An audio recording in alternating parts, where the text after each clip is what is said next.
Bhogapuram airport గురించి ఇప్పుడు social media రచ్చ జరుగుతుంది కదా, ఎవరు కట్టారనేది ఒకసారి చూద్దాం ఫస్ట్ నుంచి ఇప్పటి వరకు.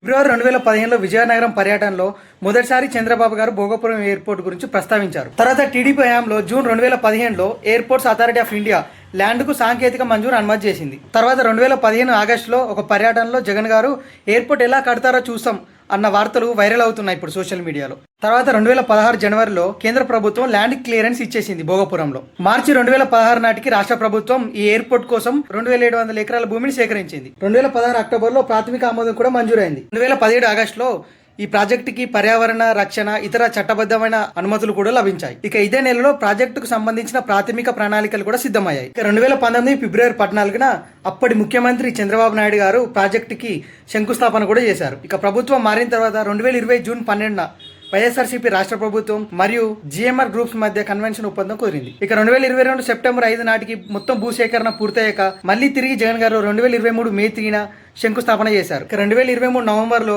ఎయిర్పోర్ట్ కట్టడం స్టార్ట్ చేశారు. ఇక 2024లో కూటమి ప్రభుత్వం భోగాపురం ఎయిర్పోర్ట్ ని అల్లూరి సీతారామరాజు అంతర్జాతీయ విమానాశ్రయంగా పేరు మార్చారు. ఇక 2026 జనవరి 4న ఆపరేటింగ్ లైసెన్స్ పొందే ప్రక్రియలో మొదటి లైసెన్స్ విమానం విమానాశ్రయంలో దిగింది. ఇక 2026 ఆగస్టు 1న ప్రధానమంత్రి నరేంద్ర మోడీ చేతుల గారి మీద ఓపెన్ చేయించి జాతికి అంకితం చేశారు కూటమి ప్రభుత్వం. కామెంట్ రూపంలో చెప్పండి, అసలు దీని క్రెడిట్ ఎవరికి రావాలి?